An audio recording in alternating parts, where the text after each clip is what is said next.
So welcome everyone. In this video we will talk about accuracy, precision as well as significant figures. Okay, so this topic is important for the short type question answers. Okay, so like in 1 or 2 marks these questions are often asked. So now let us begin. So firstly we will talk about accuracy. Accuracy refers to how much close the measured value is to the true value. Okay, so we will understand this with an example. So for example, the standard or the true value of any experiment came out to be 30. Okay, so it was performed by three people, person A, person B and person C. Okay, so the final value of the experiment of person A, it came out to be 29, for B it was 26 and for C it was 25. Okay, so we can clearly see from this that the value 29 is the most closest to this true or standard value, whereas the C part, which is 25, it is the least closest. Okay, so it means how much close the measured value is to the true value. Now these all, this 26 this 29, 26, 25, these are all the measured values and this 30 is the true value. Okay, so from this example we can clearly see that the experiment performed by the person A, it is more accurate, and that performed by the person C is least accurate. Why? Because 25 is least closest to the true value, whereas 29 is the most closest to the true value. Okay, so I hope you have understood by this example what we mean by accuracy. So because this is most closest to the original value, so we said that this is more accurate. And from the relationship between error and accuracy, we get to know that error is inversely proportional to the accuracy, which means that more the error in an experiment, the lesser will be the accuracy of the experiment. Okay, so I hope you have understood the accuracy part. Now let us begin with the precision. Okay, so precision refers to the degree of closeness. Okay, it refers to the degree of closeness between the several measurements of the same quantity of sample by the same method. Now this also we will understand by an example. So for example, there are two persons A and B, analyst A and analyst B. So the results of analyst A are this and the results of analyst B are this. Okay, so these are the several measurements. These are the several measurements of the same quantity of sample by the same method. So analyst A and analyst B have performed several measurements of the same quantity of sample by the same method, and now we will compare whose experiment was more precise. Okay, whose measurements are more precise. So if we check the measurements of our analyst A, we will see that in this there are four values which are exactly the same, and the other value is also quite close to all the rest of the values. Okay, I hope you can clearly see this. Whereas if we see the several measurements of analyst B, we will see that only two values are there which are same, while rest are very much different. Okay, so in this one the values are more closer to each other. Okay, we see the degree of closeness. Okay, so in this measurements the values are more closer as compared to this. So we will say that the measurements of the analyst A are more precise as compared to that with analyst B. So I hope this also is clear to you. You can easily understand this with this example how we calculate the precision. So it means the degree of closeness between several measurements of same quantity of sample by the same method. So these are the several measurements, the more will be the degree of closeness between them, the more will be the precision. Now let us begin with the next part, which is significant figures. This is important, we must know. Okay, so significant figure refers to the number of digits in a measured value. For example, there is a measured value which came out to be 468. Okay, so if we are asked to know the number of significant figure in this, we will say 3. We will count the number of digits present. Okay, so 1, 2 and 3. So the number of significant figures in this measured quantity is 3. Okay, so I hope this is clear to you. Now let us read this one. So more the number of digits or more the significant figure, more accurate is the measurement. That is why we definitely need to know the significant figure, because more the significant figures, more accurate is the measurement.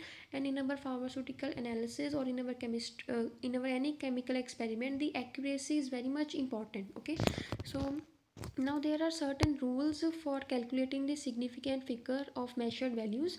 So now let us begin with these rules, because we are often asked this question in short type question answers. So these are important for 1 or 2 marks. Now the rules. So the very first rule says that all non-zero digits are significant. Okay, so in this example you can see that there are no zero, all are non-zero digits, so we will simply count them 1 2 3 and 4. So the significant digits are 4. In the next one also 1 2 3, so the answer is 3. In the other part 1 2 3 4, so here also 4 significant digits are present. Okay, so what I'm saying is that we only have to count the number of significant digits and then we will see. For example, it is 285, so the number of significant digits in this will be 1 1 2 and 3. Okay, so now there are other rules. Now let us begin with the next part, because there are other rules which are quite complex, so we must understand. So the first rule was very much simple, that all the non-zero digits are significant. Okay, so which means 1 2 3 4 up to 1 to 9, all non-zero digits are significant except 0. 0 is non-significant. So whenever we are mentioning the term significant, it means it is counted. Okay, whenever we will mention the term non-significant, it means it will not be counted. So the next rule is that all trapped all trapped zeros or zero between non-zero digits are significant. Okay, so firstly we said that all the non-zero digits are significant. Okay, therefore it means that this 1 and this 4, they both are significant. Okay, so we know that there are two digits which are already significant. Now the rule says that the trapped zeros or zero between non-zero digits are significant. So there are two zeros which are present between this non-zero digits, therefore these will also be counted. So 2 plus 2, it will be 4. So the number of significant digits in this example is 4. Now in the next example also there is one trapped zero and the other two digits are non-zero, and non-zero digits are significant, therefore it will be 3. Okay, so in the last example, here also there are four trapped zeros between non-zero figures, so the answer is 6. Okay, when we will count them, the answer will be 6. So I hope this rule is also clear to you. Now the next rule says that the initial zero are non-significant. Okay, which means that the zeros which are present in the beginning of any measurement are not counted. So if you see this example, so there are three zeros in the beginning, so they will not be counted. So the number of significant digit will be only this one, which is 1. Okay, so in the next example, it is 0 0 1 2 4. So here also two zeros are present initially, so these will not be counted. So the number of significant digits will be 3. Okay, 1 2 and 3. Now the next example also, there are two zeros which are present initially, so these will be excluded. Now we will count the rest of the terms. It is 1 2 3 4 and 5. Okay, so the number of significant digits here are 5. I hope this rule is also clear to you. This rule said that the initial zeros are non-significant, which means they will not be counted.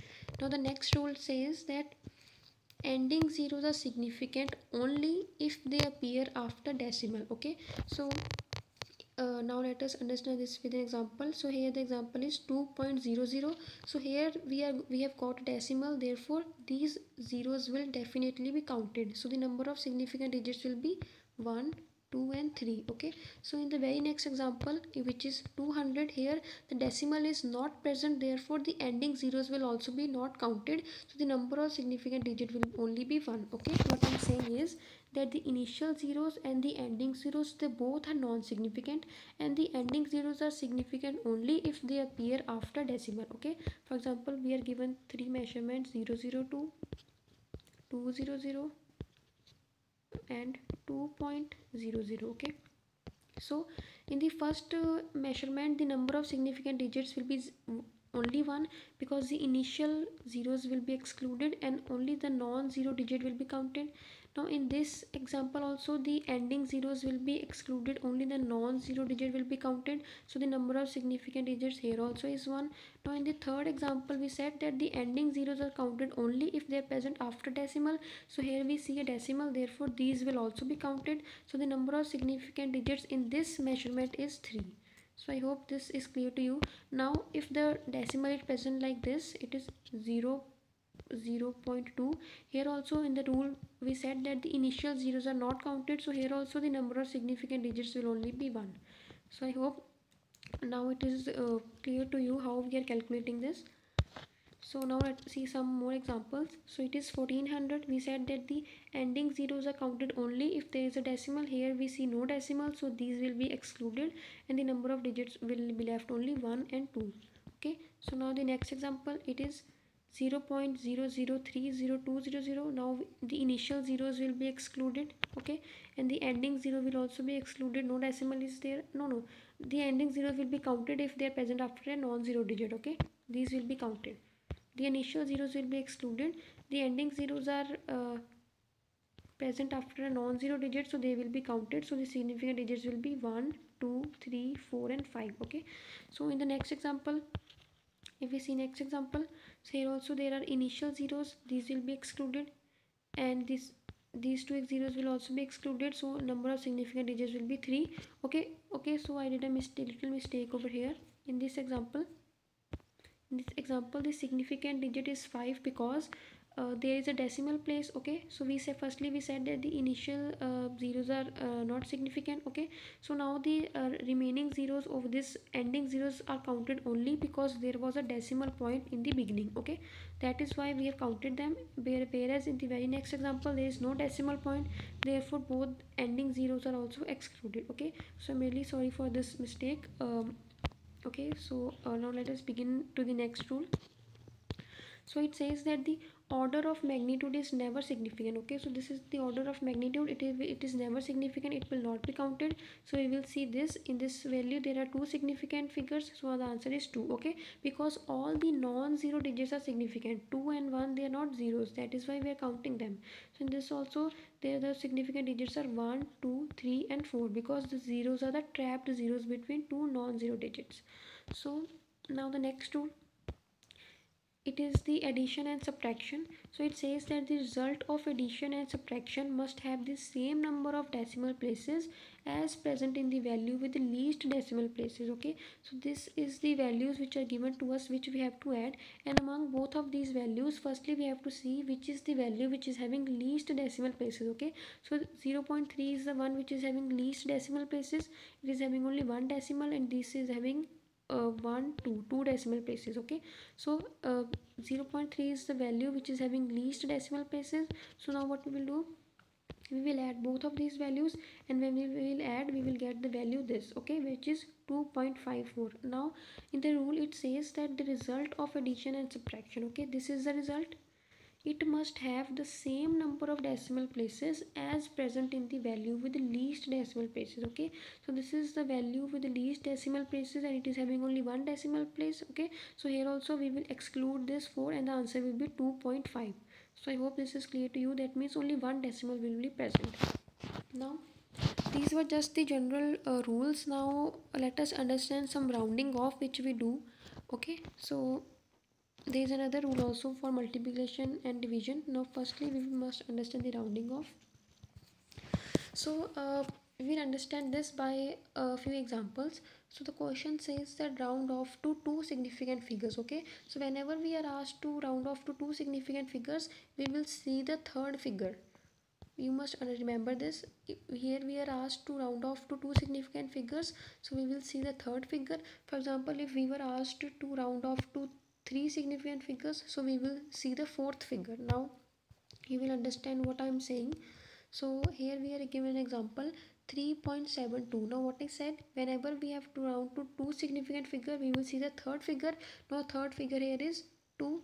Okay, so whenever the third figure is less than 5, okay, the value will remain unchanged. Whenever it is more than 5, we will add 1. Now you will understand how we will add 1 and where we will add 1. Okay, so here what I'm saying is that whenever we have to round off to two significant figures, we will see the third figure. Okay, so here the third figure is 2, and this third figure 2, it is less than 5, therefore I said that the value will remain unchanged. Okay, so the value, this will be neglected, and the value will be 3.7. okay, whereas in the very next example it is 3.76. okay, so here also we will see the third figure. Now this third figure is greater than 5, therefore in the second last figure we will add 1, and the answer will be 3.8. okay, I'll repeat this one. What I'm saying is that here we are given a value 3.76, and we have to round it off to two significant figures.